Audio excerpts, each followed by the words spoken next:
Hello, everyone, and welcome to Meditation Mastery, Freedom from Habit and Addiction, or I think I actually got that backwards, Freedom from Addiction and Habit. But Marilyn will go more into that because I think we're going to learn that they're kind of one and the same, but we'll find out more from Marilyn here shortly. Before we get started, I just want to take care of a little housekeeping, and like I said, welcome, welcome, welcome, everyone. We're really excited to have you online with us on this Tuesday evening from wherever you are, or Tuesday morning, whatever time of day it is. Before we get started, for those of you who are new to Webinars on Air, I want to just go over how to use the control panel very quickly. If you have any questions at all, please type them. Click on the question mark bar up in your control panel, and it'll pop up a window, and type your questions in there, and I will relay your questions, or Marilyn will know to answer your questions there. But of course, if Adironnda comes in, I've got to relay those questions to them. So be sure to get your questions in that box. And let's see, we don't have anybody on Instant Teleseminar tonight because we're only doing webinars on air. But other than that, some bandwidth issues. If your screen is freezing, or if you're not getting a very good reception, then be sure to make sure that all of the windows in your browser are closed, that this is the only thing open on your computer. Close out all other applications, and if it's still freezing, then what you'll want to do is close your browser, restart, come back online, and that should take care of it. Otherwise, we will have the replay available, and you'll be able to watch it from a recording. Now, without any further ado, I'd like to bring in Marilyn Harper, who is sitting in the wings, excited about getting started tonight. Are you there with us, Marilyn? I am right here. Be here now. Be here now. I am here now in this. Yes, and so if somebody wants to chat in the chat window, can they do that? Yeah, chatting is great. Go ahead and chat in the window now. Tell us where you're from, where you're watching from, and Marilyn will be asking you some questions. That will enable you to be live and interactive with us. But if you have a question that you want Marilyn or Adironnda to answer, be sure to type it in the question box. And the reason for that is the chat window moves. As people type into it, it kind of goes away in front of us, so we could lose track of your question. Whereas the question chat actually stays stagnant. It's a long scrolling list, and we'll be able to pull up your question. Right, and if you chat in who you are and where you're from, that would be great. I see we've got a good crowd. We've got the Canadians are with us tonight, which is wonderful. I want to welcome you also for taking time out on your Tuesday evening, or if you are in Australia, it is your Wednesday morning, because we know that y'all are really busy, and you are. Time is one of your most valuable commodities, so I'm really thankful that you are investing your time and your energy and your focus with us tonight. It should prove to be a pretty interesting evening, I do have to say. I've been getting lots of information about this program and this class. I see we've got, Emma from England. Hello. Oh, I need to turn off my reminder, turn off your cell phones, turn them on silent, turn them on. So we've got Susie from California, Sharon from Texas, Janice from Kansas. Look at all y'all. Wow, Doreen from Canada. How fun is that? We've got, I feel like what's his name? Good morning, Roger. Joellen Becker, Tamar, Janet, Pam, Michelle, John, Nancy, Mary, Leo, Judy, Teresa. Wow, and they keep coming in. You know, it's so nice. I'm just grateful for each of you for spending this time with us, because I know that sometimes this subject matter is a little tricky. It's a little challenging. Um, there's a lot of thoughts about it, a lot of disagreements, and a lot of people are making a good portion of their living helping you and other people get rid of their habits and addictions. And the way I look at my job is I want to put that out of business. I want you to be in charge of what your habits and addictions are. But before we get into all that, let me shut off my email so it will quit binging at me. You can shut y'all's off too. I think I can do that. Well, it says print. Now I want to quit. And before I get into the webinar portion, I want to let you all know that at the end of this show, or close to the end, I'm going to have a special offer that we are starting a 21-day freedom from addiction and habits on Thursday. And so I'm going to tell you all of the details about that close to the end. And I just want to let you know that this webinar is a free webinar. The 21 days, well, there's a little bit of a charge for that. However, I'm going to give you some really good, meaty information tonight so you can shift the way you're thinking about your habits, shift the way you're thinking about your addiction. You know, I've really started to do a lot of research on the difference between habits and addiction, all of that, and I really want to share it all with you, and I'll share a lot of it with you tonight. And if you have any questions at all, please, as Joy said, click the question mark and ask your questions there. And that way they will get asked to either me or Adironnda. You might, because Adironnda will come in later on, you might put if it's to me or not, so Joy knows. And we'll be sure and answer all your questions, as many questions as we can anyway. There will be a meditation, and there will be an activation with Adironnda and company. And I imagine really Adironnda will have something to say about addiction and about habits and patterns and all of that. They've certainly been communicating a lot with me about it. In fact, if you see me looking at my screen down below the camera, it's because I don't want to leave anything out. And so I actually took some notes and took some information that I wanted to be sure and share with you. And so if you see me, my eyes kind of wandering around, that's why, as I'm looking at my screen. You know, it's really fascinating. Let me tell you just a little bit about how this all came about. Well, before I do that, I want you to sign a disclaimer. So, and I know that you can't, you'll want to get a pen and paper anyway, because you're going to be taking some notes on some things and writing some things down. So take a few moments and get a pen and paper if you can, unless you're driving. And if you're driving, don't write anything down. Do it later. You all will get a video copy of this, won't they, Joy? I think so. So I would like you to sign this disclaimer. And since I can't see you signing it, it is on your honor. But I want you to, put your hand on something sacred. Maybe it's your own body.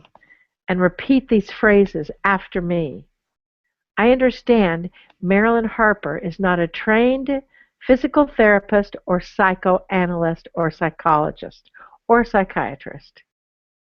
I understand that she is not a health or nutrition expert. I understand that Marilyn Harper is a consciousness expert, a channel, and an uncertified health intuitive. I understand that she is not responsible for my own personal health aspects, habits, or addictions.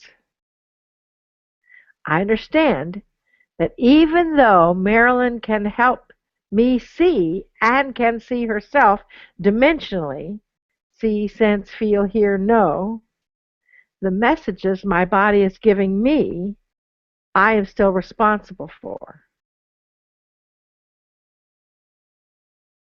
I understand that if I exercise or move my body in any way, and if I receive an injury from it, neither Marilyn nor Adironnda and Company are held responsible in any way.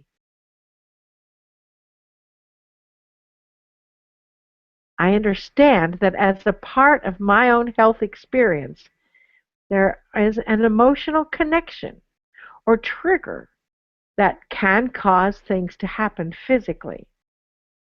I understand they can be a part of this program, and Marilyn Harper nor Adironnda and Company is responsible for that. I am committed to doing my best to receive the information presented in this webinar, and Marilyn Harper nor Adironnda and Company are in no way responsible for my responses to my own addiction or habits. Now sign a paper and date it. Thank you. Wow. What a deep subject this is. You know, see, when we get started talking about people's addictions or habits, it can really get pretty messy because some of those habits, some of those addictions are ingrained in us and have been maybe since we are in the womb, maybe previous lifetimes. I know each time I do a private session, or many times when I do private sessions, we do some sort of release work to work on our habits or work on the addiction or something that the person is going through. But this program tonight is really going to go much deeper than that, hopefully, or at least that level of deepness will be experienced tonight, or whenever you're listening. Let me explain to you a little bit about how this program came about. For those of you who didn't see our first webinar, I believe it is still available, the 21 Days to Optimal Health webinar. You can see it. And that was really kind of the springboard for this program. Well, it actually started in January. I'll give you the Reader's Digest condensed version. How's that? In 2009, 2010, I actually lost 70 pounds. Then I went on the road in 2010 and traveled for the last 5 years. Each trip, I found a few of those pounds that I had lost until now. And in January, I found them all and a little bit more.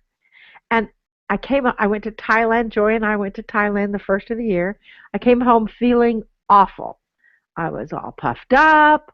I was not comfortable in my body. I was not comfortable in my skin. I didn't love my body. And I knew I'd been on every diet program, every eating plan, everyone in the universe, and I knew that it was beyond that. It was not necessarily based on what I was putting in my body, but how my body was responding to that. And I was beginning to develop some health issues, some health opportunities with my own physical body because I wasn't loving my body enough. I wasn't loving my body enough to take care of it. So that's kind of where we started. Now, please, please do not send me emails with a plan, a diet plan, or with an eating plan, or with this product or that product, or if they work for you, great. I've probably tried them. You can't fix me. I can only fix me. I can't fix you. You can only fix you. And I've had several people contact me and want to fix me based upon me carrying a few extra fluffiness pounds. Well, based upon this program of meditation, visualized journeying, activating different portions of our body and different portions of our brain, I have permanently released close to about 30 pounds since January. without changing a great deal of my eating plans, just changing the way I uh, respond to food. And in the last 21 day to optimal health meditation that we did in uh, April and May, I discovered that what I was really being controlled by were habits and addictions, and that I had a habit. I love to drive across country. I drive more than I fly if I go somewhere in the United States. And I really enjoy that, but I discovered a habit that I had, and it was not due to anything other than a habit.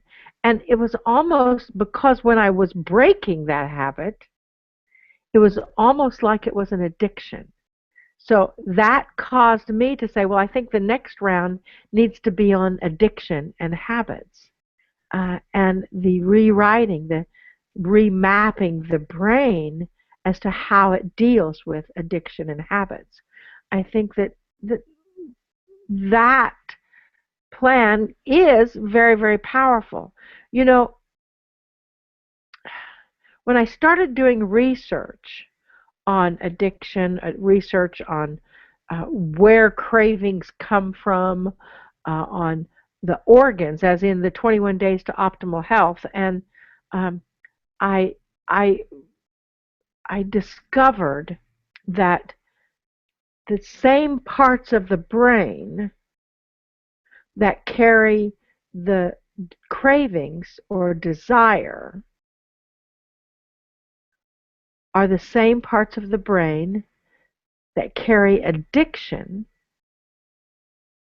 and the same parts of the brain that reinforce habits, and the same parts of the brain that reinforce uh, depression.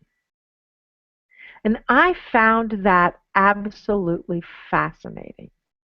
Now, in the 21 days to optimal health, and if you want to get the recordings, they're still available in our store. But in that 21 days, I really looked at the possibilities of reprogramming the brain. And it seems to be working on me and several of the others that have taken part in this program. Uh, but let's before we get into how we can deal with habits and addictions and patterns, let's look at a little bit of definition. Um, Officially, if you look up addiction in the dictionary, it says the fact or condition of being addicted to a particular substance, thing, or activity. Dependency, dependence, habit, or problem. Now, the medical journal's definition of addiction is primary chronic disease. Yes, they list it as disease of the brain. The brain rewarded by motivation, memory, and it's related to circuitry. So they have actually medically proven, according to this, that an addiction is a programmable part of the brain. It's dysfunction in the circuits that lead to characteristic biological, psychological, social, spiritual manifestations. These are related to individual pathology pursuing reward, relief by substance, or other behaviors. It is like, from what I understand, I know the medical journal definition was much more complicated.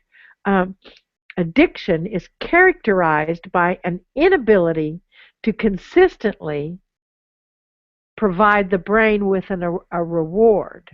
In other words, the brain wants a reward, and because it's not getting that reward, it turns to some sort of substance, and it communicates that circuitry, that need, intense need, into turning that substance into reward. You know, I believe that it is not just substance that is a part of the addiction. Now, in the medical journal, it does say without treatment or engagement in recovery activities, addiction is progressive and can result in disability or premature death. Wow. This is pretty serious. But I know that when we think of addiction, we think of drugs, we think of alcohol, we think of cigarettes. Uh, I'm talking about addiction to negative people,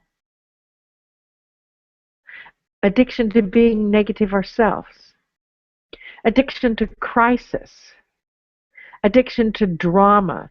You know, I know people that if things are going along smoothly, they sort of create some issue to stir it up because their cells, their body, is addicted to what it feels like when things are stirred up. Am I making myself clear here? I know I used to be addicted to crisis. I know this is not a true confession time, and when I was meditating today and yesterday, I thought, God, I have to just bare my posterior for everybody to see? Yes. Yes, I do. And luckily, I'm not going to stand up and moon you. Because as a spiritual teacher, I have to be willing to be transparent. In all of our retreats, if you've ever been in a retreat, I'm right there with you. In all of our events, I'm right there with you, going through the process as well. You know, when I was driving to Sedona to the Cryon Summer Light Conference, of where I was a channel at the Mega Channeling Spectacular, I heard very clearly that our Crestone retreat this year, your next step, is to be a nearly silent retreat, a meditation retreat on visualizing your next step. You know, that counteracts all of those rewards, all of that addictive nature in our brain. It's absolutely fascinating when we think of what we create in order to satisfy those habits or addictions. I said earlier that I used to create crisis. Anytime I would have something really good happen, I would sell my house, and I had, $20,000 profit or $30,000 profit. I would immediately create some sort of emergency. I'd get sick, my car would die, I'd have to get a new car, I'd have to give money to my son. I would create some sort of emergency to take that money. Anytime I would come up to a really big event, like the event at Cryons, I would get sick, I would create some sort of trauma in order to sabotage myself or my presentation. I don't know if any of you have that self-sabotage mode, but I would imagine a lot of you do, because that's a very common thing. In my belief, it is more than a habit, that self-sabotage. It's a pattern, and it's an addiction. You become addicted to sabotaging yourself.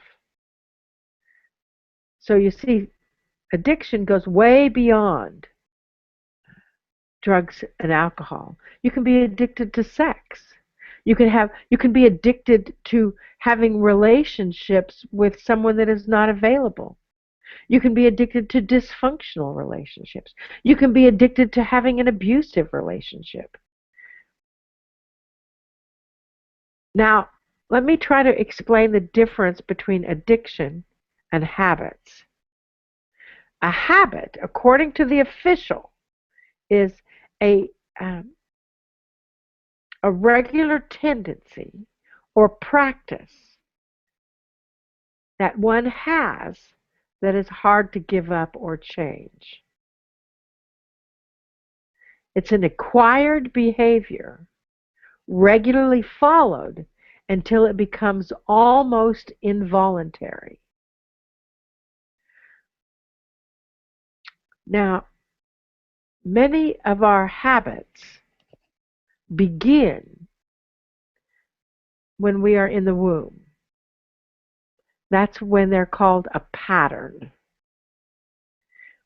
And our patterns are programming that is set up when we are in the womb, in our mother's tummy, can follow us the rest of our lives unless we recognize that and shift it and change it.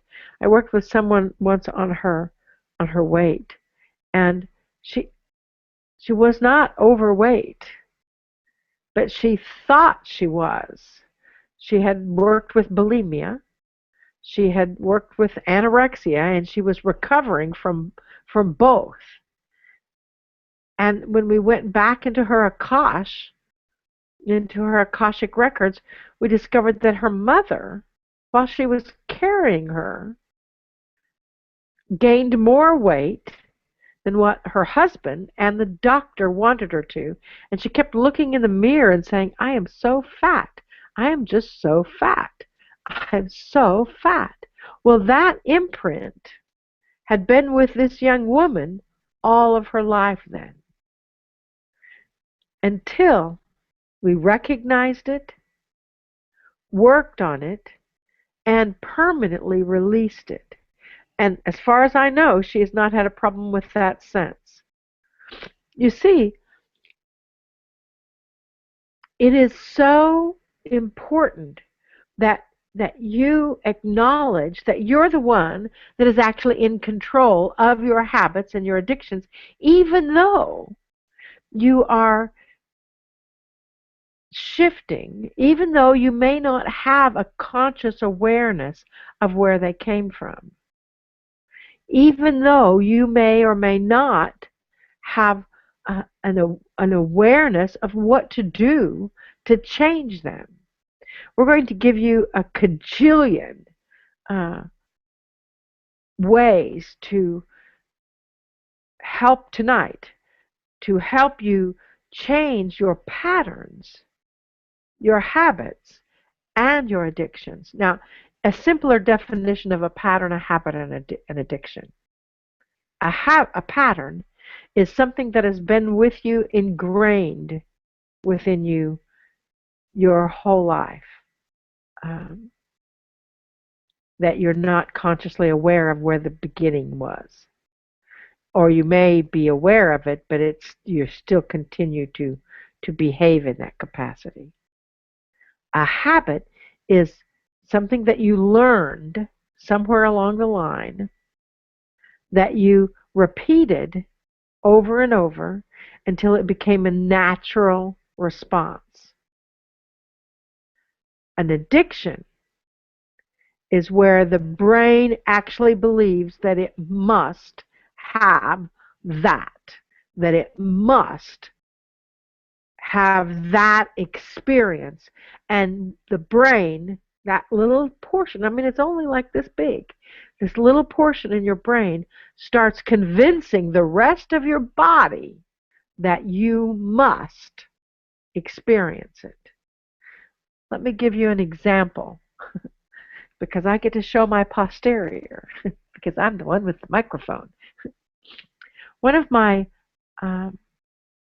addictions, I thought it was a habit until I stopped it.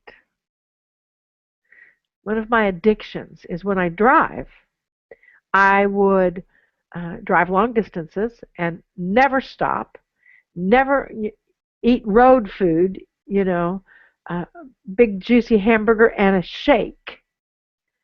Which there's nothing wrong with a big juicy hamburger and a shake, but not all the time. And I mean, your body doesn't need that. And um, but that was my reward. Remember, in the definition of addiction, it is rewarding yourself by some behavior or substance. That was my reward for driving all this long way.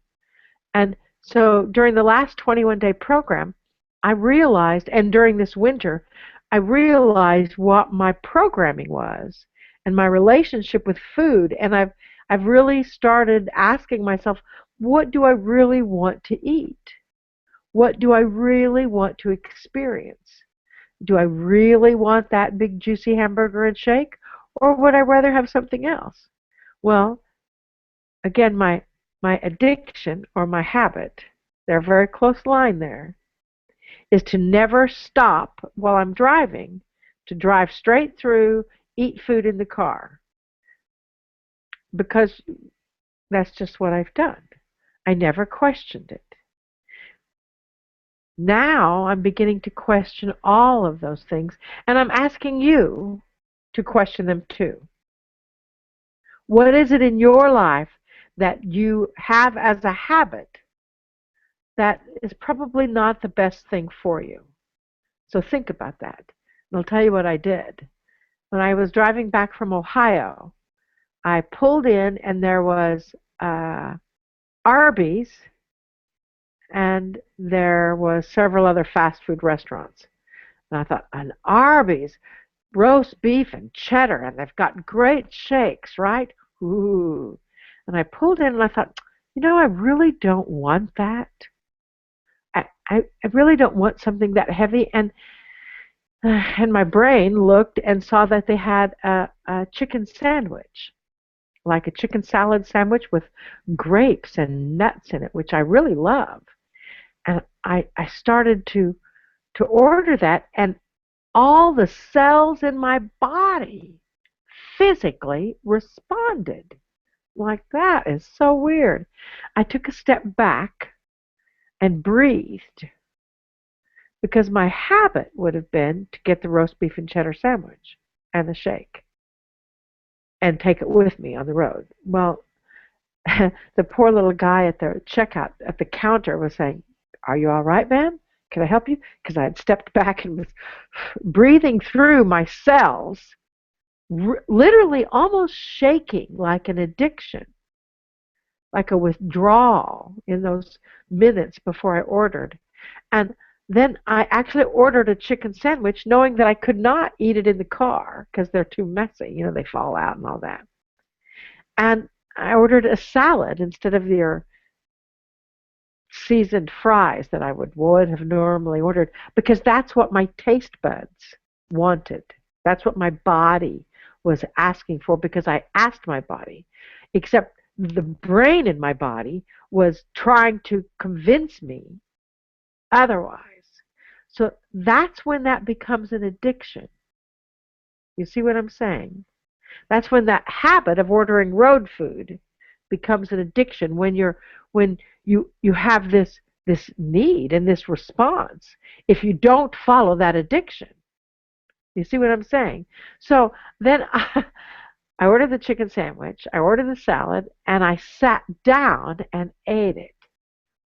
And I was rewarded, because an RV pulled up, and about 30, I don't know what they were, maybe Mennonite people came out of it. Tiny babies, little girls, little boys, moms, dads, teenagers, grandmas, and grandpas. And they all came in and ordered, and they all sat all around me. And I interacted with them, and it was just fascinating to watch.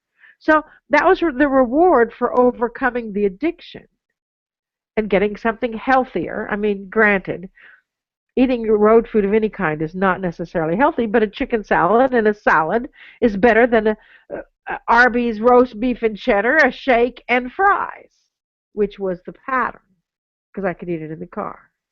Do you see what I'm saying here? So keep in mind that some people would identify that pattern that as a habit. And an addiction is when your body wants a reward of some sort, and your brain does, and it works to convince you otherwise. Do you understand the difference? Some say that habits are much. Take a big drink of water because we're doing a lot of energy work here. If any of you have any questions, I mean, we're going to tell you ways to break habits. We're going to tell you ways to stop addictions. And then we're going to give you some things to carry and things to do over the next few, excuse me, few days to reinforce this. In the meantime, we're doing a tremendous amount of energy work. And so, I mean, my hands are like little peppers. So we're working on each of you that are listening to this now, and we're working on you in the future. You might feel your heart chakra kind of opening. You might have come up with questions. Joy, if there are any questions about anything that I've said so far, if you're still there, if you can look over the questions. I don't know that I can. Let me see. Yep, I'm here. I'm here. Okay. I was just. Are you looking over the questions to see if they would pertain to anything that I've said so far? I'm going to give you ways to break habits and ways to break addiction.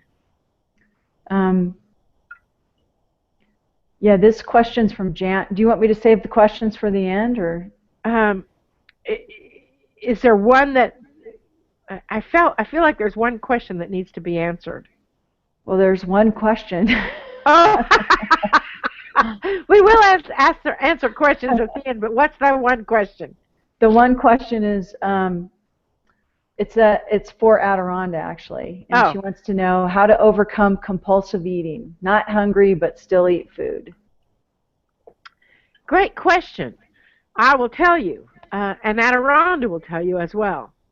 I'm going to give you some ways that you can do that. This is about overcoming any compulsion, not just food. This is about permanently releasing all, as many habits as you can possibly release. That's what this 21-day program is going to be about.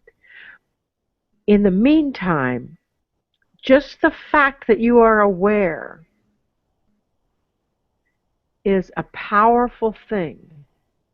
In Alcoholics Anonymous, I think they say, "Hi, my name is Marilyn, and I'm an alcoholic." I prefer Container Saver. One of my addictions that I have broken is to save containers, boxes. I used to have a garage full of boxes, and now I save them for a while, and I promptly break them down. My name is Marilyn Harper, and I'm a Container Savers Anonymous. But you see, any of those addictive behaviors are not necessarily great for you. So when you have the awareness to realize that it's a compulsive behavior, that it is something that is ingrained within you, that you have learned, and that you have experienced maybe your whole life. Awareness is a key. So what I'd like you all to do, if you have a habit or pattern or addiction, I'd like you to close your eyes for just a minute. I'm actually going to blow my nose while you close your eyes. I'd like you to close your eyes for just a minute, and I would like you to think of one thing, not a whole bunch of things, but one thing. Maybe that's why we had to ask the question, is what can you do about compulsive eating? One thing. So for her, it's compulsive eating. For any of y'all, the rest of you, I want you to close your eyes and I want you to think of one thing.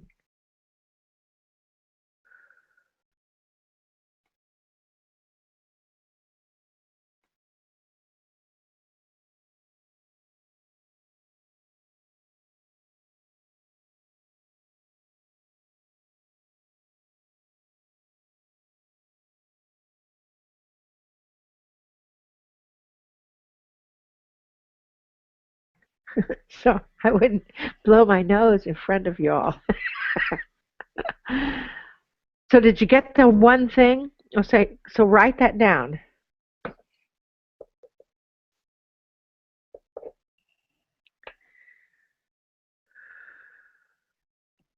Now what I would like you to do is I would like you to think of your very first, your earliest memory of when you were aware of that habit or that addiction.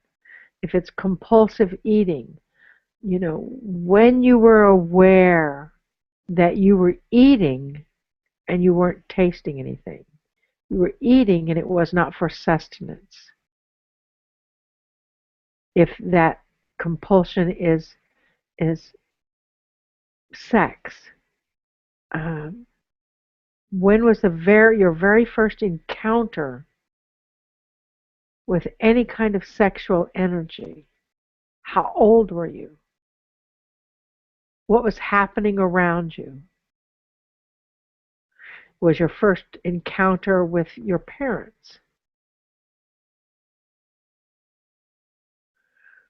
If your addiction or your habit was to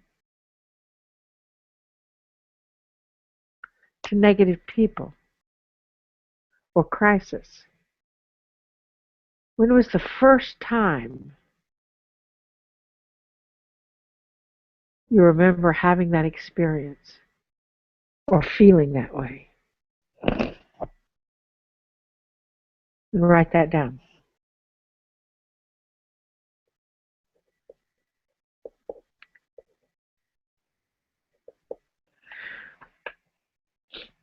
See, I don't believe that you have to go back and relive all those experiences, but I do believe that having an awareness of where that pattern, where that habit, where that addiction began is a really important thing, because you can shift the consciousness. During the 21-day program, we actually ask the body to highlight and vibrate where that habit, that pattern, that addiction is centered in the body, because it's stored in our cellular memory somewhere. It's stored in our Akashic records somewhere, and our Akashic records are in every cell of our body. And somewhere, I did this with a person with a session, and their right foot was highlighted. It's like, what is that about? Because they didn't have anything to do with their right foot. But the more we explored, the more we realized that they were talking about relationship with their father. The father or the masculine side is the right side. They felt like they were the provider for their whole family. The right side is the provider. And they were afraid of what was coming in the future because they'd been diagnosed with a disease. And that's stepping into the future, their foundation. So it made sense that that was where it was centered after we explored it. So Adironnda will ask you to, we're going to do that tonight, is we're going to see where this particular pattern or habit or addiction is centered in your body. So basically, to shift that consciousness is to first become aware. Now, I did a lot of research on this, and I did a lot of research on ways to release habits and ways to change addictions and all that. And one of the articles I read said to do a bait and switch, that to taunt you with something and then switch it to something else. And that didn't feel like it was in integrity to me. So I'm not going to share that with you. You can't fool yourself into rewriting your own habits and patterns. You have to be transparent with yourself. You have to be honest with yourself, and you have to have a willingness to go into the dark places of your soul. And you have to be able to put it in writing. You have to make a commitment to yourself to find out where the compulsion comes from and be willing to do what it takes to learn to respond to life without it. And one way to get that started is to write it down. I, Marilyn Harper, am willing to commit to paying attention to this, and this. And I don't think that you should work on 5 things at once. I think you should work at one thing at once, maybe 2, but one. And you know, all the articles that I read on releasing habits and addictions, they all said the same thing. Meditation. Meditation is a key, which is why we're doing the 21-day program. Meditation. So even if you don't do that program, even if you don't come to Crestone to sit in the silence for 4 or 5 days or near silence for 4 or 5 days, I ask you to meditate. Breathe in and breathe out. If you don't know how to meditate, I don't know if we have a how-to. You should create a how-to recording and put it on our website, how to meditate. Anyway, this is the Reader's Digest condensed version. Set a timer so your brain lets go of the time. Focus on your breathing. Breathe in and breathe out. Close your eyes. Shut off your phone. Breathe in, breathe out. If you need a mantra, breathe in on I, breathe out on am. That's it. That's really it. And all of the articles say the same thing, that meditation is a key to changing any habit or any addiction. I think it's also important to understand the context of where your habits come from. I think it's important to understand what happens to your body when certain trigger points happen.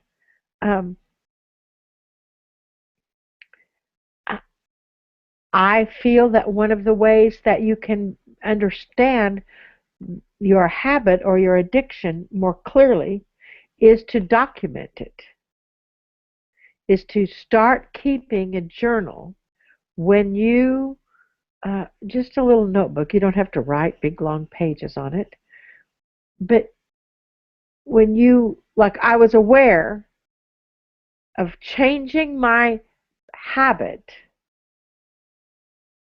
when I was coming back from Ohio. So I would write that down. This is what I wanted. This is what I did.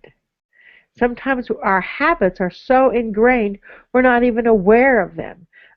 An example, it's not a bad habit or anything. I was going to bring a straw in, but I didn't go to a fast food restaurant and get a straw. My mother, every time she sits down at a table in a restaurant and they give her a straw with a piece of paper, she folds it in a specific way and folds it up in a very specific way. I do the same thing. I fold it in a different way. But that habit I learned from my mother when I was a little girl, because she did it. I asked my mother about it while I was in Kansas this weekend. Now, you'll hear about my mother several times. She's 93 years old, spunky, feisty, healthy. She's doing great. And I asked her about why she folds her straw. And she says, "What do you mean, fold my straw?" I said, "Why do you fold the straw wrapping up?" She's like, "I don't know." And I said, "Well, you do it all the time." And she had to stop and think about it. At first, she was like, I do not. And I said, yeah, you do. And the other people at the table were saying, yeah, you do. And she folds it in a really specific pattern and then folds it in onto itself. And I asked her why she folds it that way. And when she was a little girl, she would help her brother Nathan, who would have been close to 100 years old now, but he passed away, fold newspapers, and that's how they folded the newspapers. So her habit is to uh, fold it like they folded the newspapers. My habit that I learned from her is to fold my straw in a different way, my straw wrapper in a different way as well. Now that is a habit that is not necessary to work on to release. Although I realized that the next time we went to a restaurant, she didn't do that because she was aware of it. She was aware of it. Not that it's a bad thing. If she wants to do it, it's not a problem. But it's a metaphor as to bigger habits that are in your life. So understand where they come from. Understand, document. So someone pointed out to me once that every time I channel in front of a large group of people, like a group channeling, I would always eat carbohydrates afterwards. Always. I noticed that actually a little bit on this trip. I thought that I had changed that, but I noticed that on this trip to Sedona. I would always, in the past, it was like, give me carbs. And I realized that I was using my energy to channel instead of Adironda's energy or the council's energy or something else. So my body wanted to replenish that supply. Well, even though I've changed the way I channel and I don't use my own body's energy, the habit of reaching for carbs was still there. Once I understood that's what it was, then it dissipated completely, and I didn't have that habit. So document and ask when you feel that urge to do something that maybe is on your list there, ask yourself what happened right before it. What was the scenario? Be mindful of what's happening so you're not on autopilot. Acknowledge what you're doing. You know, when you acknowledge and think rationally about what's happening in your world, you know that you're responding out of that addiction. You're responding, and knowledge can help you break it. Knowledge can help you release that intonation.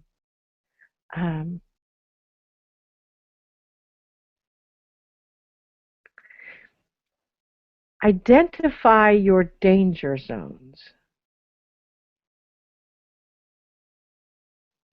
Identify those situations that cause you to respond from your place of addiction or respond from your place of habit. Let me think. What would be a good, I'm trying to think of an example that doesn't involve me. I'm trying to think of an example that would be,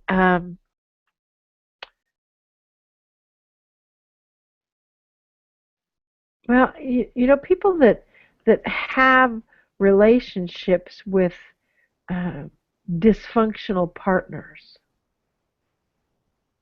You know, that's a habit or an addiction.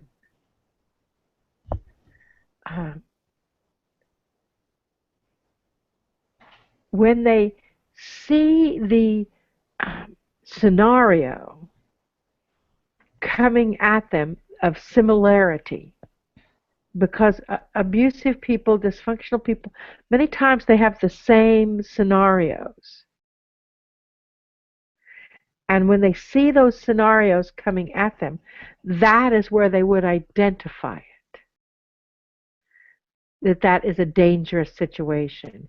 If you're an alcoholic, you don't go to bars, you don't go to places where people are drinking a lot until you're very much in control of your alcoholism. Uh, I identified that for me, I used food as a means to fill an emotional hole. Whenever I'd go to a party or something, I would, you know, I know it surprises people. I'm kind of shy in groups of people when I don't have a task, when I'm just socializing. And I would stand next to the food table because it would give me something to do. So now I stay completely away from it. Or if I do, I stand next to the vegetable tray. um, so identify where your own danger zones are. And when you document that, you'll be able to see when you write that down, you'll be able to see what triggers it and what doesn't trigger your addiction or your habit. Um, be willing to make a change. People become addicted habitually to negative people. Did you know that? Look around at your friends. Joy actually pointed this out to me. That look around at your friends. Are your friends negative? Are your friends positive? Are they working on themselves? Are they trying to be the best people that they can be? That, you know, who we hang out with, what kind of books we read, what kind of TV shows we watch says a lot about our own habits and addictions. So pay attention to that. Something else that's really powerful in permanently releasing any habits or addiction is to be accountable to someone else, to have a support system, to have someone there that's not going to point their finger at you and say, oh, you did this, you did this. No, that's not what kind of a support system I mean. But a community that will cheer your successes and help you through the times that you're not feeling successful. That's really, really quite important. And it's also important to reward yourself. You know, when you are uh, feeling good about some of the choices that you have made, uh, what can you reward yourself with? Now, keep in mind, my family's idea of reward was to go out to dinner. My family idea was to celebrate something, was to bake a pie or have food. So be aware of what your reward is and be sure that it's not a part of your habit or addiction.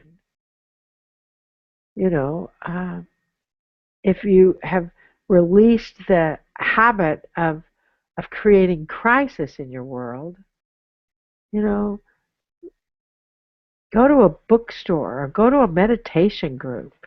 Sit in the stillness of something. Go to our Crestone retreat.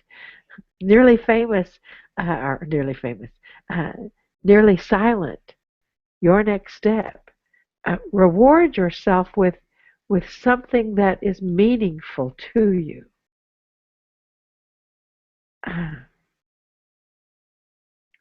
Many of the articles I read also said pray. Now, I don't know how your religious affiliation is, but a lot of people encompass meditation with prayer. Speak to a higher source. Uh, some of the articles I read suggested that you displace your habit or addiction with something else. You know, I have to, I'm not sure about that one. If you are, I know for me, when I feel like like I want to eat something, I at first ask myself, am I really hungry? And I saw a picture that said a girl standing in front of the refrigerator. How many of you have done that? Looking, I don't want the apple. If you're not hungry enough to eat the apple, you're not really hungry. Uh, but I replace that with water. I'll drink a big glass of water, and then I'm not hungry. Then I'm not anxious about that. So some people believe that, some programs believe that you replace that addiction with something else, a blanket, with exercise, with movement. Um, you know, I know people that were addicted to alcohol, and they stopped drinking alcohol, and they became addicted to food, and they stopped eating too much food, and they became addicted to exercise, and they changed their addiction to exercise, and they became addicted to people. So be aware that if you have that addictive personality, that addictive gene, that addiction can displace itself for other things as well, and any addiction is not necessary. um,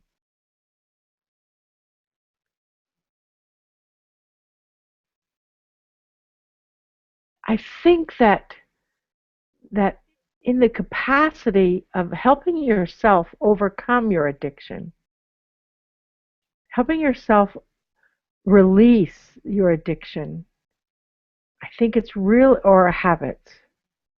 I think it's really important to get help from anywhere you can. Uh, I would like you to, while we're getting going, I'm going to tell you some stones that you can carry that will help addiction and habits. Some crystals, some stones.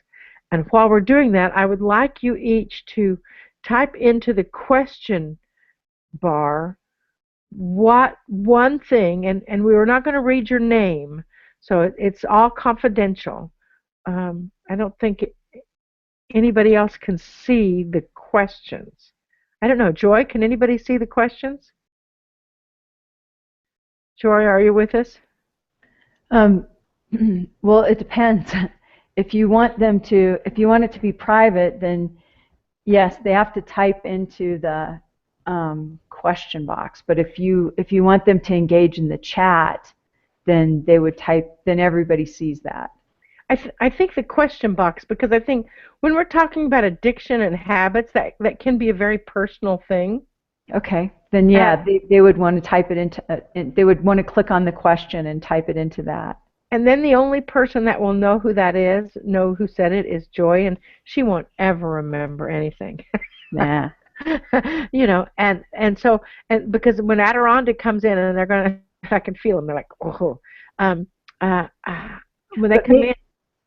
I was going to say maybe Adironnda would let me just read the intention to put it out there without saying who it is. Yes, exactly. That's what we're asking. Okay.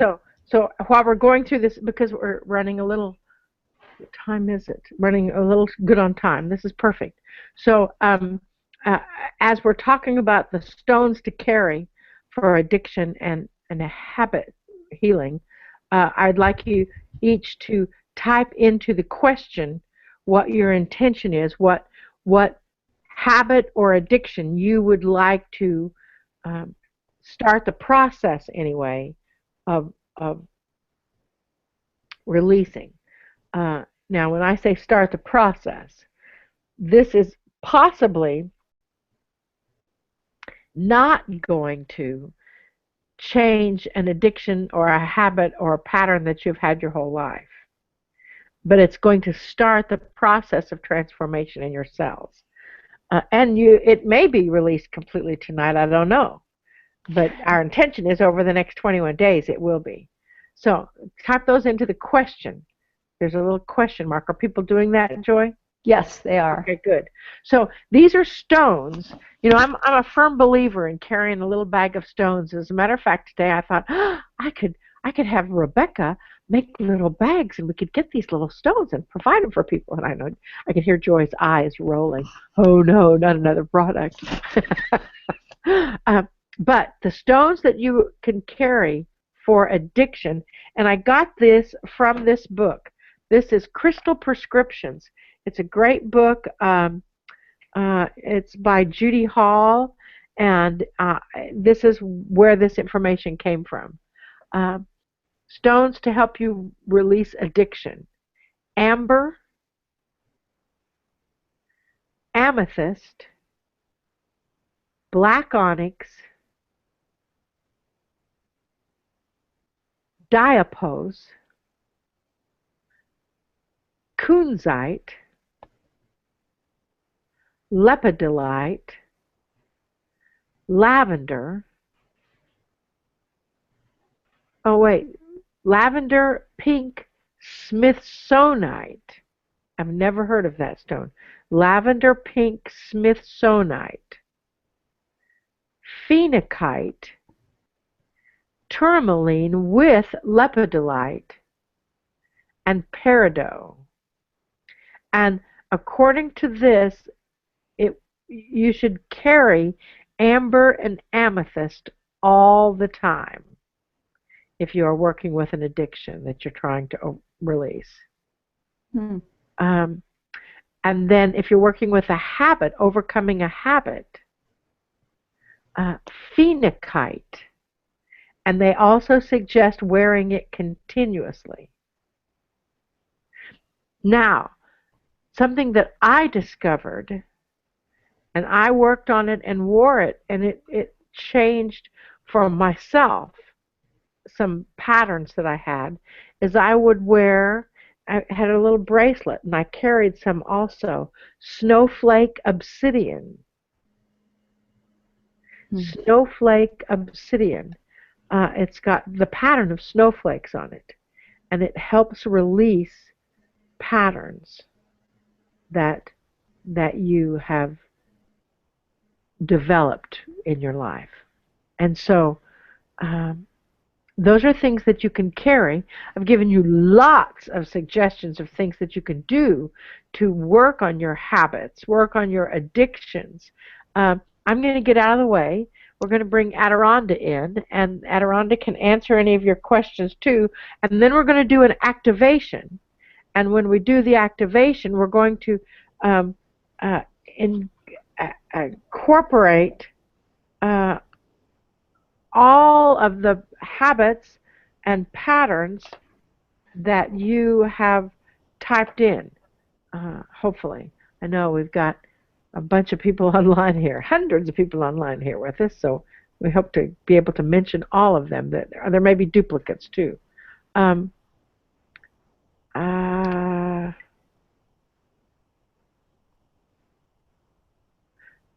So anyway, I'm going to get out of the way. We'll let Adironnda to figure that out. So take a deep breath.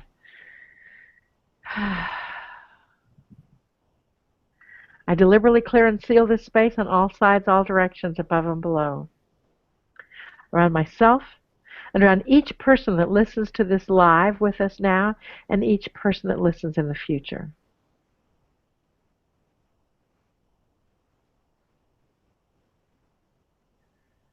I am so thankful to be a direct channel for the Holy Spirit and the cosmic Christ consciousness. I'm honored by the presence of each of our master guides, teachers, and angels. I know that they hold the intention that all healing, all information, all releasement, all transformation, all integration is for the highest good and highest joy of each person here. And each person that listens in the future. I'm also thankful to be able to step aside my own personal beliefs and paradigms, my own programs, my own ideas and contracts, so that all information that comes through is clear, concise, and succinct. I do open the Akashic records to be able to see past, present, and future. And for this I give thanks.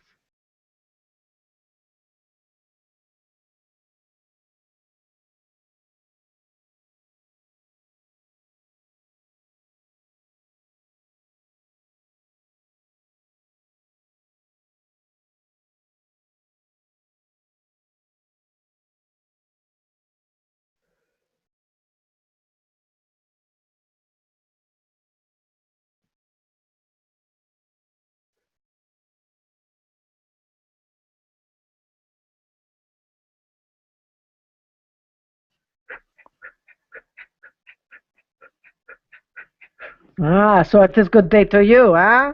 Very good to see your energy and your information. And we do want you to know that sometimes some addictions might be a good thing, huh? Just because of this old Marilyn, she had the afternoon and had a wondrous massage to relax all of her muscles. And she says, we are addicted to this massage. So that is all right. You can be addicted to massage. Although, if you must go get a massage and you have to go get one every day and every day and every day, are we in the dark yet? The light fell over. Gets the boomed the energy. If you have to do that every day, then that may be a part of that addictive nature that you might need to reorganize. You see what we say? Does that make sense to you, huh? So with that capacity, with that energy of rearranging your own addiction, rearranging your own energy. We had the question earlier for the person who says, what can you do for compulsive eating? Short of sewing your mouth shut, that is not an option. You see, it is not a possibility. In that, we have to cover up the camera. We don't like it there. So in that energy, in that frequency, you are the one that is actually in charge. So just as the vessel Marilyn explained to you when we gave her these points, document what happens to you when you start your compulsive behavior. Document that energy. It may be an addiction that you have to a relationship. It may be a habit that you have for creating something that is going to fall through. And you create something and you expect it to fall through, so therefore it does. So realize that this program of habit and this program of addiction is much broader than food or alcohol or drug or sex or whatever. It is much, much further than that. It is about lifelong patterns that you have indeed instilled within yourself, that you have learned from your parental units. And we know that hopefully they did the best job that they could. You see, with the vessel Marilyn, she had a wonderful childhood. She was very lucky with her parents, and even she got imprinted with patterns that set up what happens next. You see, those energies are anything that separates you from your divine divinity, from your divine energy. That is what we wish to stop. That is what we wish to connect or disconnect. You are a divine being of light. You are capable of living in total balance. You are capable of living as Yeshua lived. You are capable of living as the Buddha lived. You are capable. You carry the same DNA structure. And you get the opportunity to have awareness. Awareness in what triggers you is every bit as important as what happens after the trigger. You see, If you walk into a room full of business people and you have an internal response, you break out in sweat, you start talking fast, who knows what your response is? Whatever your response is, that is that habit. That is that pattern that was set up somewhere in your life. And you can go into your own Akashic records. In the next 21 days, we'll go into lots of people's Akashic records. You can go into your own Akashic records, and you can see where that particular pattern began in this lifetime. You don't even have to go back 10,000 years in other lifetimes, because that is only fodder for your mind. Because every single pattern, every single habit, every single emotion, every single trigger repeats itself every 7 years until you get it. And once you get it, once you understand, once you permanently release it, then you don't have to experience it anymore. You see what we say? What we are doing is to help you help yourself. We are helping to teach you where that body pattern is stored in your emotional body. And if it is stored in your emotional body, it will be exemplified in your mental body.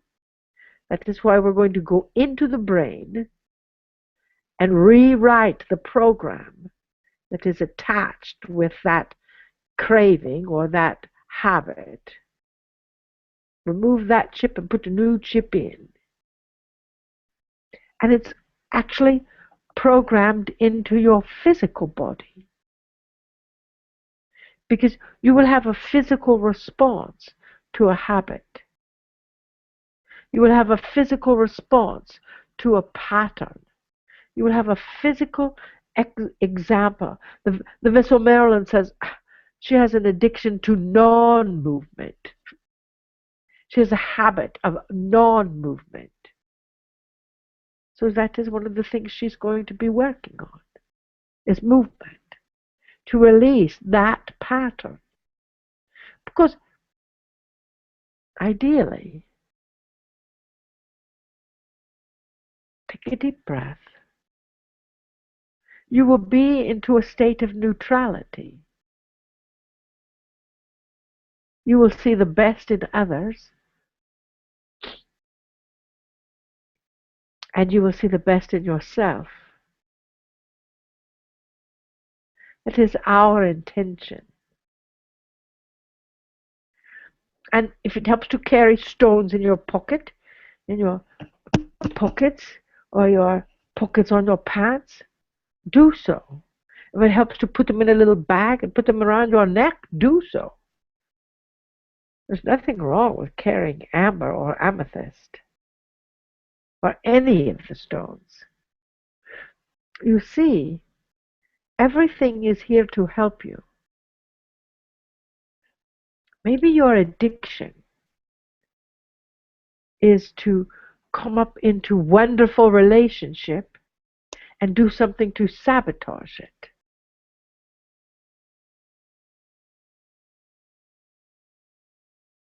Maybe your addiction is to point out the negativity in others, which may be a habit, but it is very possibly also an addiction. Maybe your habit is to hold all people to your own standards, and yet not to tell them what your standards are.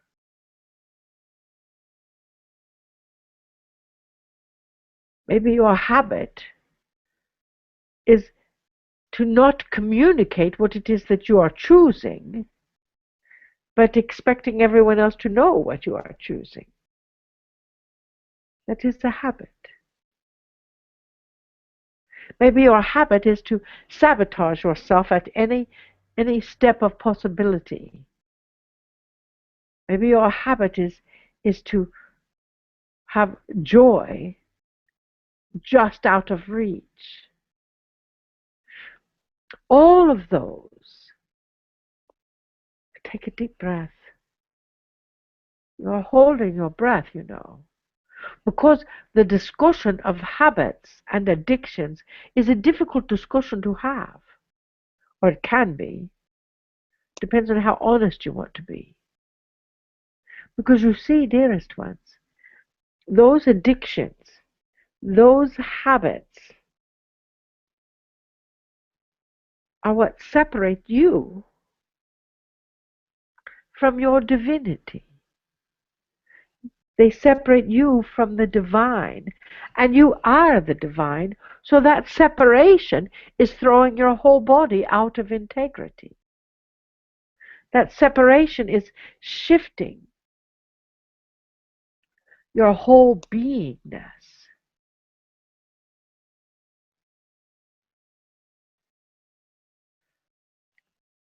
Let me ask you why. Why do you hang on to something so tightly?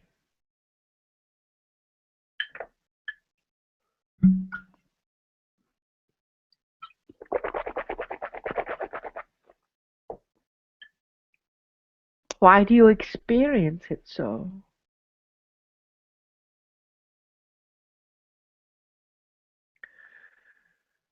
We feel a clog in your throat.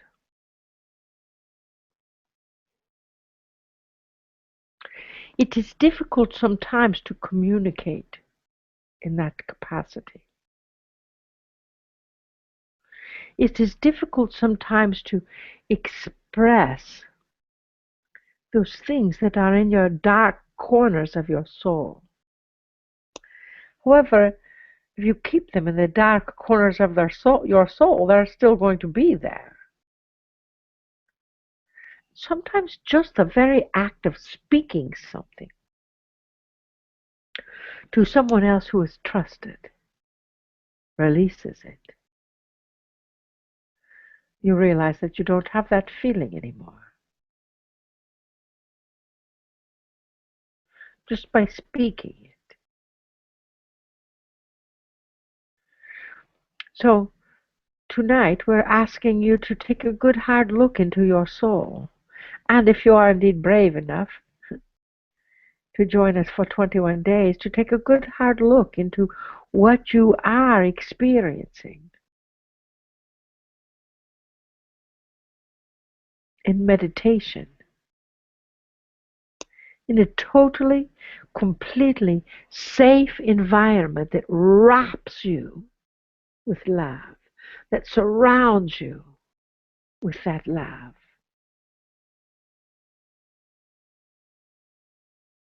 That is what we choose. So we're going to do an activation here, unless we have questions just for us. We'll answer questions, or the vessel Marilyn will answer questions at the end. So for the addiction and habits, is the joy there? Huh? Hello? Yep, I'm here. We knew you would be. You're always there, and congratulations for that. You've got a listing of addiction or habits that people are working to integrate, yes, or release, yes? I do. Would you like me to read them to you? We would like to see, are there a lot? There's a dozen or so, maybe a few more. Read them to us, and we're writing them down. Okay. Non-available or non-juicy relationships. Eating for comfort.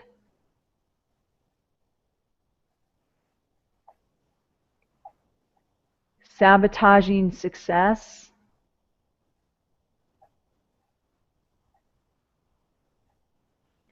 Emotional eating.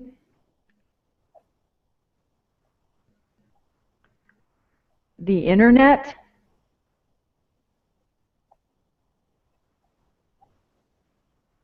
Decluttering. smoking, compulsive eating, addiction to inactivity and sitting,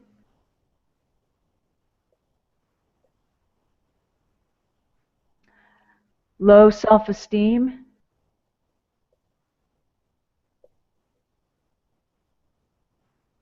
sweets, foods and drinks,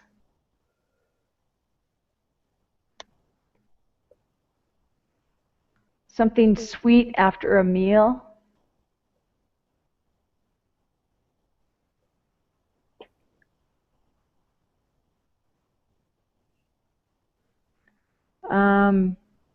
let's see, getting a headache under stress,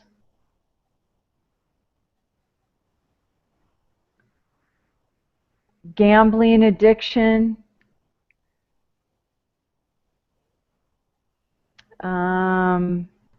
mental thoughts not being good enough to keep a husband, not beautiful enough, not worthy to experience deep joy and peace, prescription medication, fear of moving forward,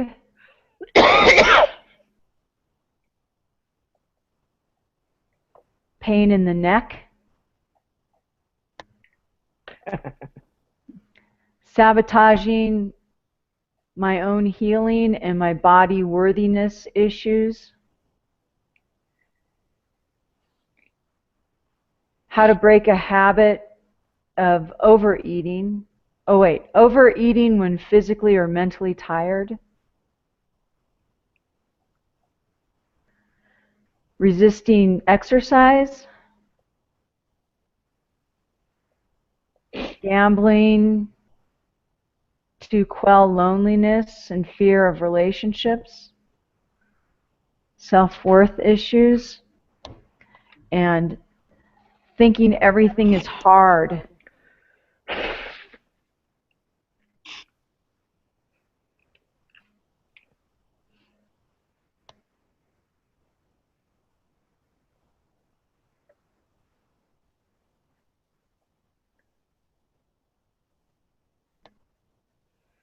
Well, that was intense, wasn't it?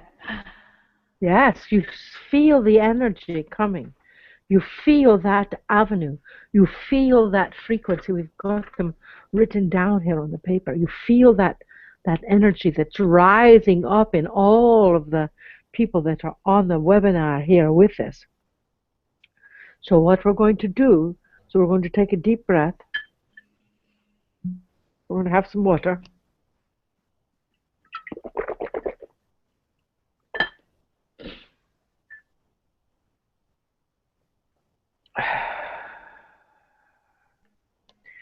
We're going to take another deep breath in and then allow it to release slowly.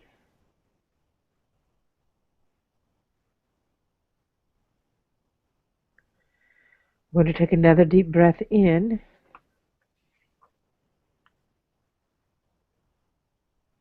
and allow it to release slowly.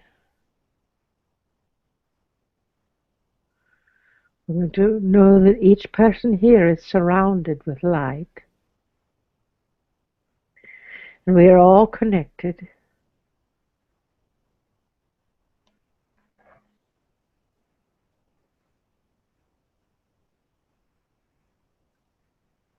And as we breathe again, we're going to see our energy go through the bottoms of our feet and anchor our energy in the earth, sort of like roots from a tree.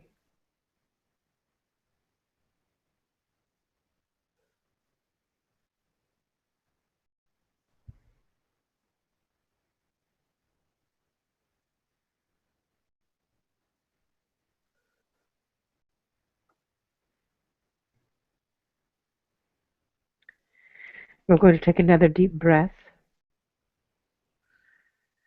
We're going to bring that energy up from the center of the earth and surround ourselves with love and appreciation.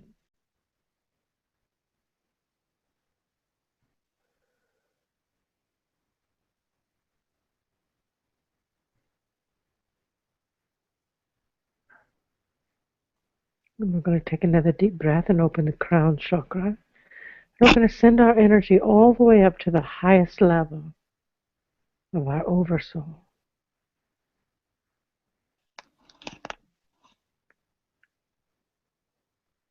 We connect directly with our oversoul and the oversoul of each person who listens to this now and in the future.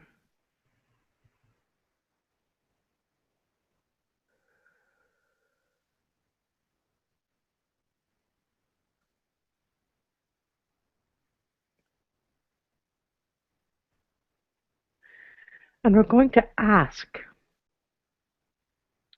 wherever your addictive portion that you have mentioned is,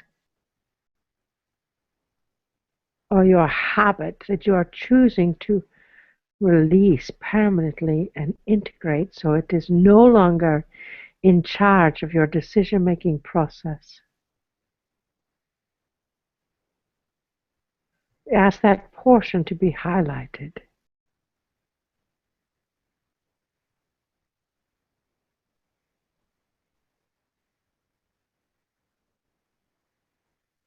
We're just going to mention a few possibilities that we are permanently releasing from ourselves, from our emotional body, from our mental body, from our physical body, and from our spiritual body.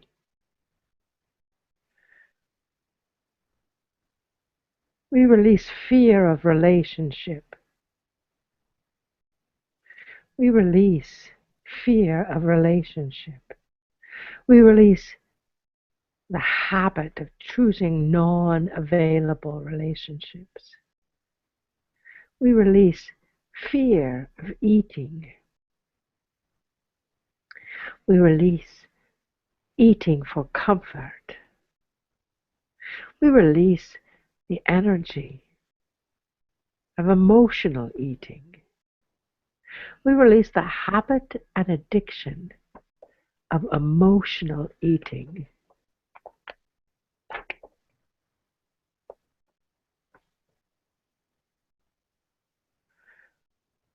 We release the sabotage for success.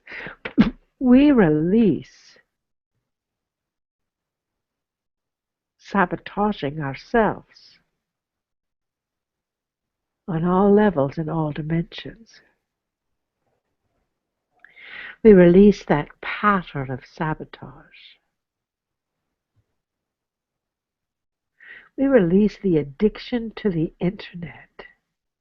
We release the belief that if we are not at the internet working or playing games or staring into that electrical device, that something is wrong. We release our addiction to clutter. We release the need to have clutter all around us. We release our fear of decluttering. We release our obsession with decluttering. We release our addiction to smoking. We release our addiction to nicotine.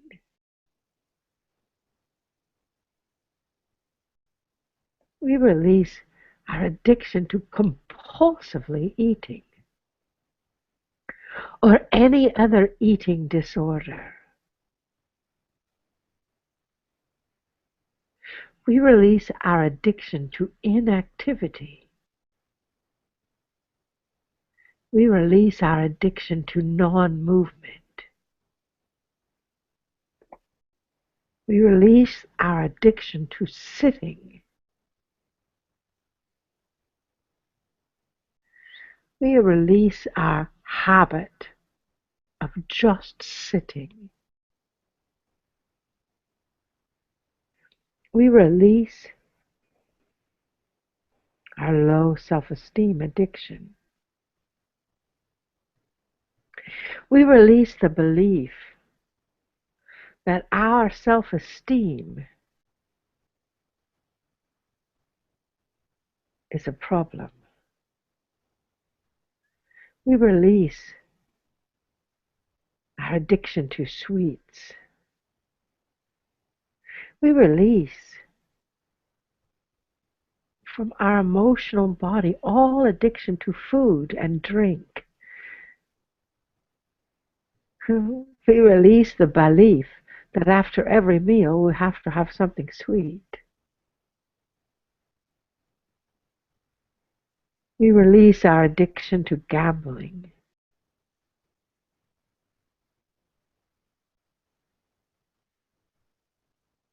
We release our addiction to headaches when we feel stress. We release our addiction to stress.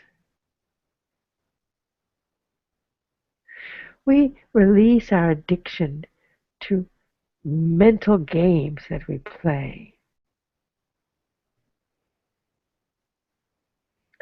We release our addiction to prescription medication. And we allow our bodies to get healthier and healthier, and eventually live prescription free.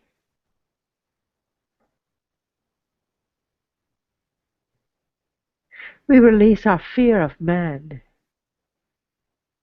We release our fear of not being enough.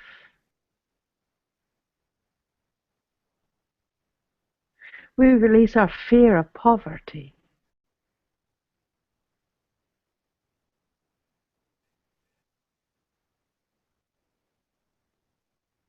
We release our fear of being overworked and tired,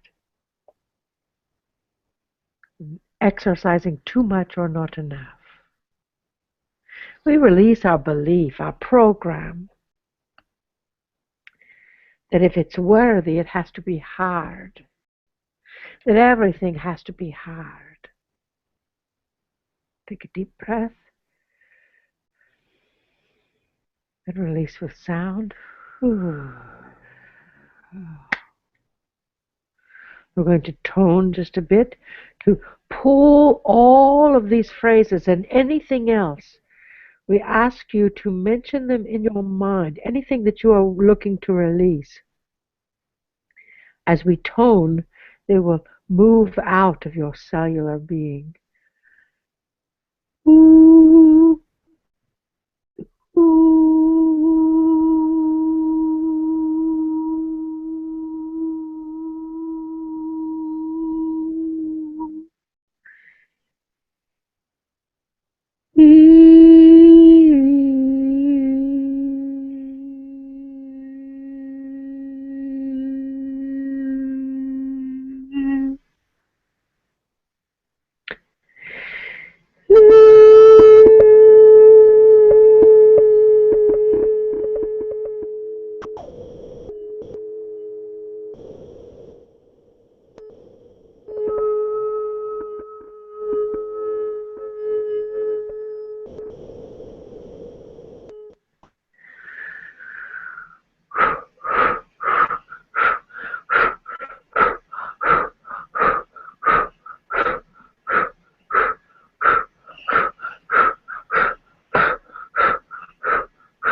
Now where all of those programs, all of those patterns, all of those energies, all of those habits, all of those addictions were stored in the physical body, we just fill all of those parts with love. Unconditional love. Universal love. To know that life is easy. We reach into the brain and we feel that part that carries that addictive fold.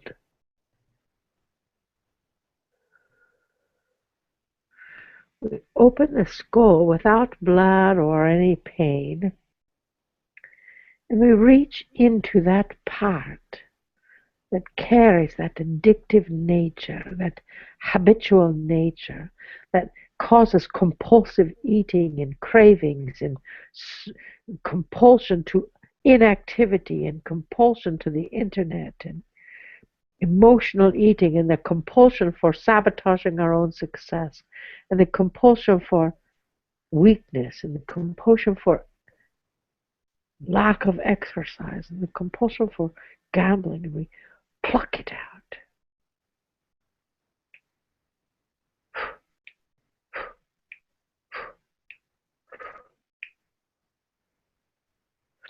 And we take a chip of optimal health, of realization of who we are as a being of light in this divine existence we call Earth, and we replace that chip and anchor it in, and we close the skull and the brain. Did not disturb anything else, any other folds. And that chip will allow you, when you have the awareness, it will allow you the awareness of when you are responding to something from autopilot. When you are responding from a place of addiction, and cause you to question it, pause, analyze, choose something different. You still have your free will.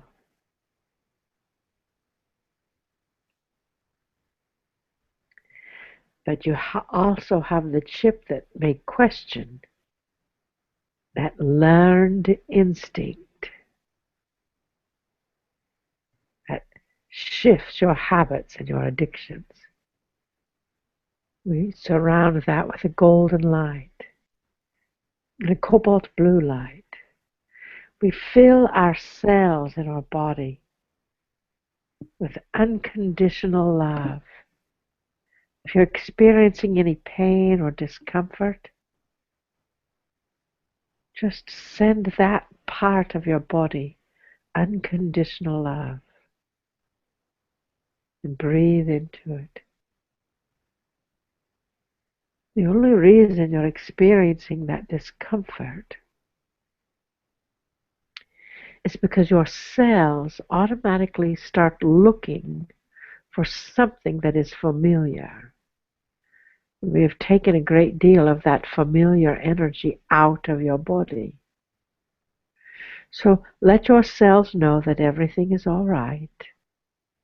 Just sort of whisper internally to your cells, it's all right. We're learning something new. We are embracing something new. We are learning to live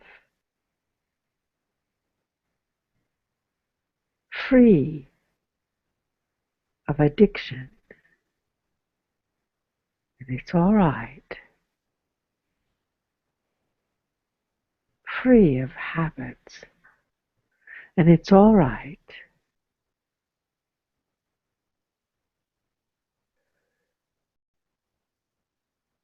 So if you're experiencing any pain, any physical discomfort, just put your hands right over that spot.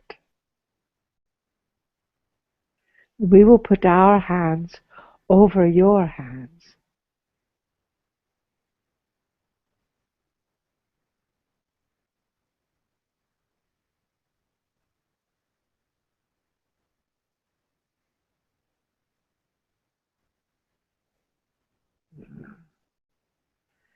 We will send the energy through you to let your cells know that it is all right. Let yourselves realize that you are safe, you are loved, you are loving,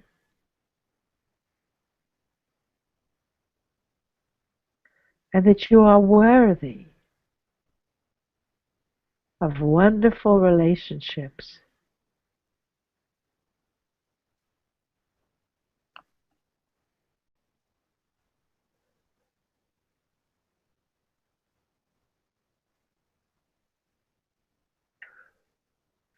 If you still feel that little spot of discomfort, put your hand there, and we're going to circle the energy 3 times. Then we're going to go in the opposite direction and pull that discomfort out.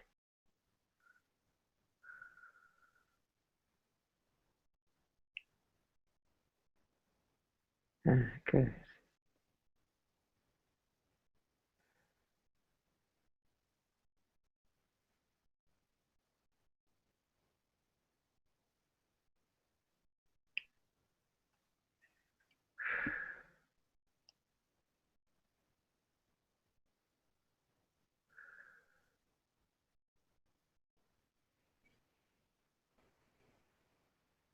Breathe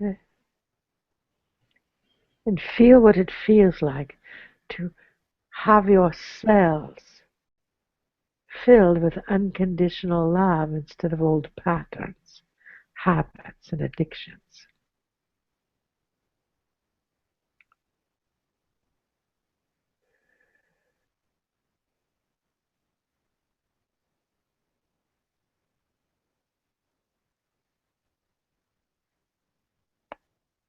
Feels good, eh?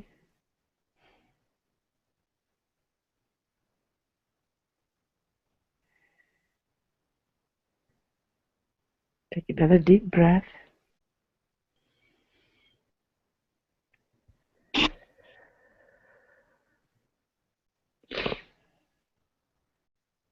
Feel yourself beginning to come back to the present. Feel the chair beneath you. Move your head and neck around.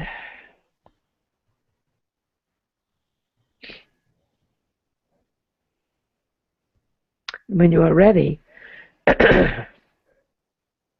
open your eyes.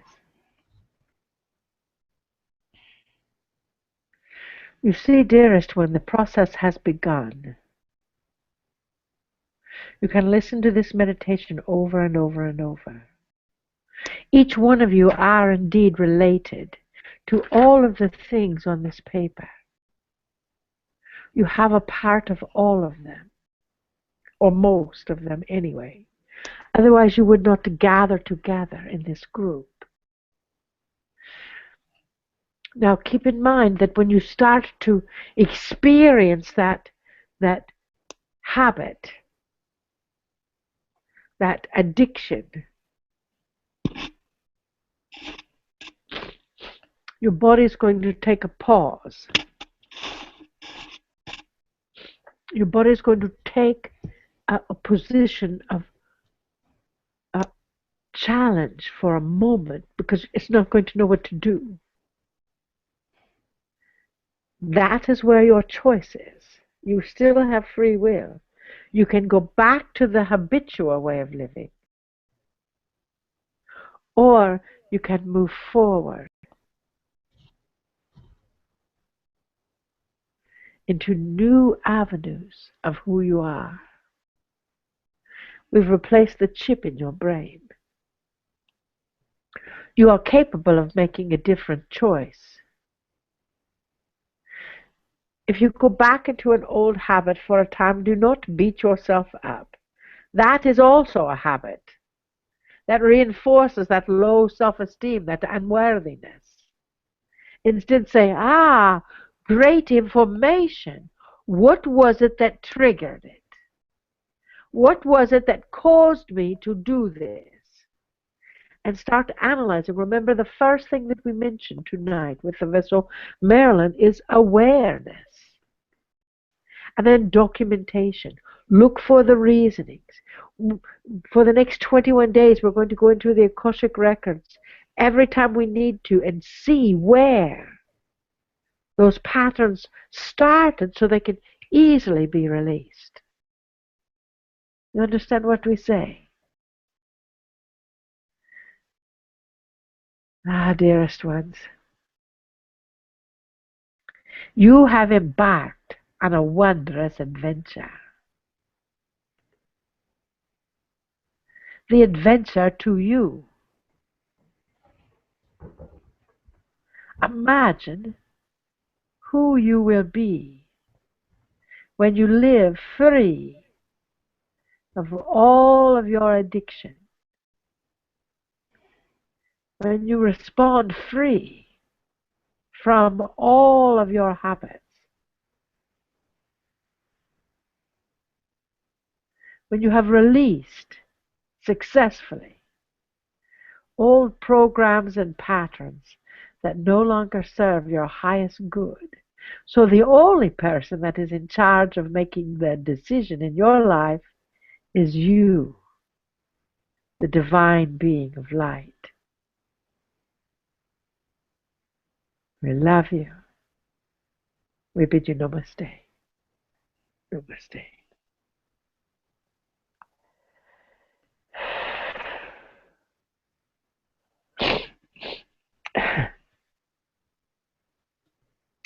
I'm back.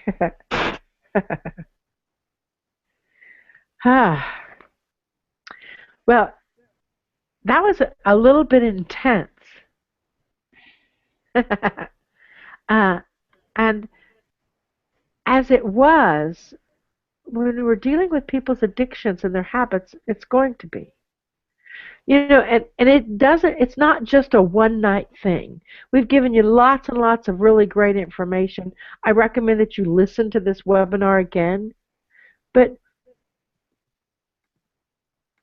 one of the things that we want to share with you is starting on Thursday, for the next 21 days, we're going to gather together with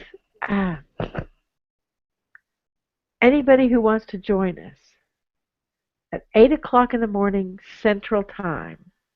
That's 6 a.m. Pacific. That's 2 p.m. in Israel. That's, I don't know what time it is in England. Probably 3 in the afternoon in England. And we're going to focus on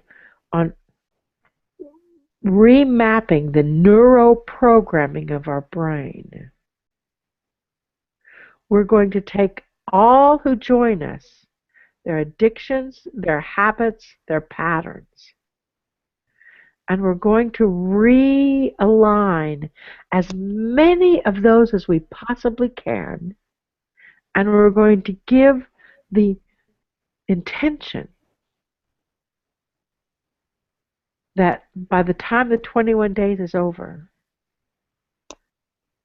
those ineffective old habits, those ineffective old addictions will be done with. That is our intention. And we're willing to work with each of you separately, doing energy work. You don't have to do it in presence. To help reinforce those things that you are transforming every day. It's going to be a 21-day period. That's one of the reasons we're having it in the summer, is because that's 21 days of experience that you can be present with. It's people used to say, "What are you going to do on your summer vacation?" I'm going to become a new me. I'm going to be the best me I can be. I'm going to learn to be the best me I can be. What'd you do on your summer vacation? I learned how to be the best me that I can be. And that's what it's about. This program is so important. We tried our best to keep it affordable for everyone. We're even willing to take payments on it. So It starts Thursday morning. We record every single day. So you will all, if you can't join us in the morning, you will always be able to join us with the recordings. Now there's some people that did the 21-day. We've had several 21-day meditation programs. We call them meditation mastery. And there's some that could never get online with us. And it takes a little extra discipline to listen to the recordings. Those that did found exactly the same results as those that got online with this. A few, I know of one or two anyway, that signed up for the program, didn't get online in the beginning, and didn't ever do it. I don't want you to sign up if you're going to do that. That is a habit. And I want you to break that habit. And I'm going to help you every single step of the way. Did I say that all right, Joy? Did I use all the facts? Oh, it's 21 days. Starts the 25th. It ends the 15th. And then we have 2 follow-up evening classes on the, I don't know what those dates are, the next 2 Tuesdays after that. Did I say that all right? You did a great job. You know, coming back from channeling, my habit is to not say anything. That was a great meditation activation. It was really, really good. I felt it. I actually felt physical pain in my body. Wow. When the things were leaving, the programs were leaving. And Adironnda pulled the pain out. Wow, I just felt it get really hot. Yeah. Yeah, yeah. Does anybody have any questions on anything that they'd like to ask, or is anybody back yet? I just wanted to let people know that in the chat window, I did post, because you had mentioned the Optimal Health program and the video, so I did post the free webinar video. It's like almost 2 hours long. It's really good. That Marilyn did way back in April, I think it was. And I posted the links for the Optimal Health product if you're interested in that. It's available in CD as well as download. And I also posted the link that Marilyn mentioned during the webinar about the Crestone retreat. Crestone, I'm there right now. It's where I live during the summertime, and it's Marilyn's signature retreat. She's done it every year for, sometimes twice a year for, what, 14 years now? Is this your 14th or 15th year? This is my 15th year, yeah. And yeah, this year, every year, I only missed 1 year, and a couple of years I went twice.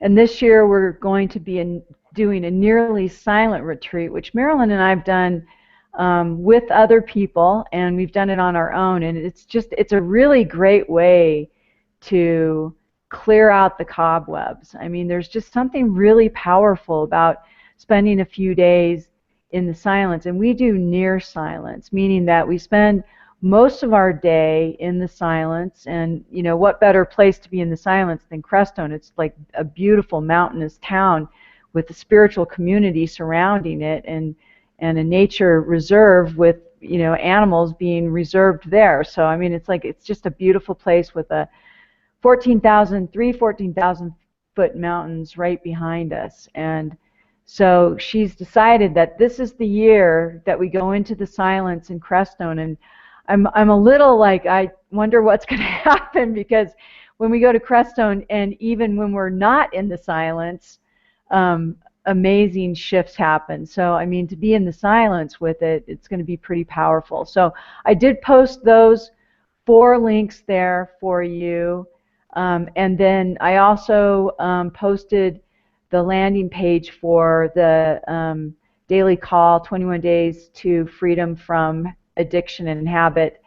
If you decide that you want to join us, the link is there. And you'll also get an email in the morning with the replay to the video if you want to listen to it again. And yeah, I mean, great call, Marilyn. Thank you. I see somebody asked how to spell phenakite. Phenacite.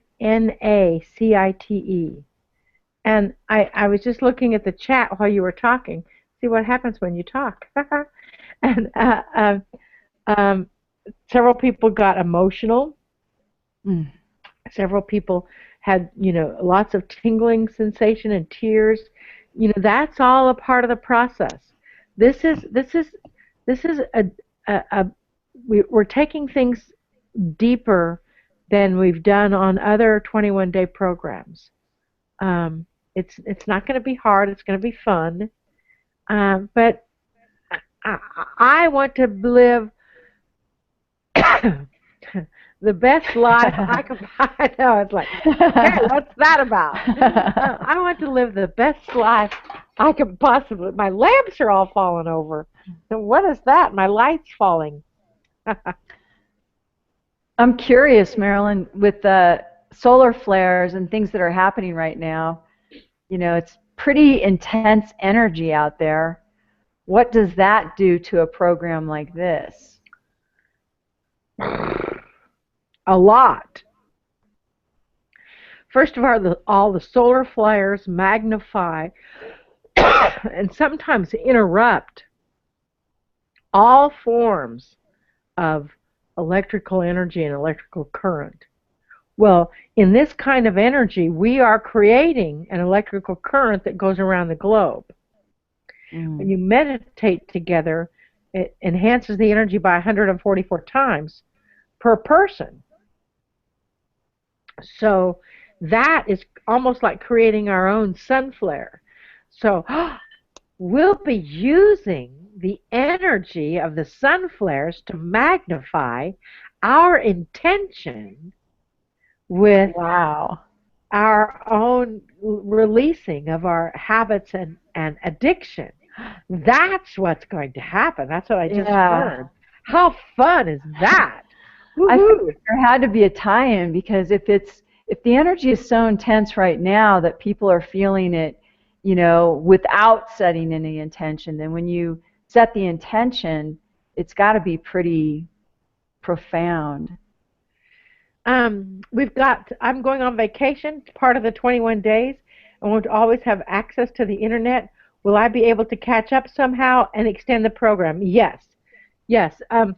The program will remain up for a couple of months afterwards, and so if you if it's possible, you'll be able to access the recordings on your cell phone. You'll be able to access the recordings on your iPads. You'll be able to access them on your computers. So even if you're on vacation, you can go in and listen to some of the meditations and the class. See, each day we have discussion. Each day we go into the energy. Each day we give you more tips and more energy and more facts. In fact, I've been asked that if we create another CD set like we did for the last program, the 21 Days to Optimal Health program, that we have 21 CDs of the whole class on it and not just the meditation. Like, okay. But yes, you will be able to catch up. You will not be behind. And we have 2 classes afterwards, also at night. They are on the 21st of July and the 28th of July. Those are the 2 follow-up meetings, the 2 follow-up classes. So, yes, in answer to your question, Belinda, you certainly can, even if you're going on vacation, be a part of that process. Any other questions? I don't think so. Wow, this has been quite fun. I'll try on the, for at least, I don't know if I can post on it takes about till tomorrow to format this video, right, Joy? Are you doing that, or am I doing that to format it up and upload it? No, it'll go out in the morning. Joy, you sound like you're an alien. Yeah, no, the recordings were brought in the morning. I'll send out the replays. I didn't understand a word that she said, but we'll take care of the replays and we'll take care of them and we'll send you an email with all of the replays on them. And if you want a list of these stones, I'll try to post them somewhere on the site maybe. Because I'm getting me a set. uh, anyway, anything else, Joy? So Joy had to sign off. Something's on technology. The sun flares are already magnifying the energy. Anyway, love you all. Have a nice night, and we'll see you in the ethers. Namaste, y'all. Namaste. Namaste. Namaste, y'all.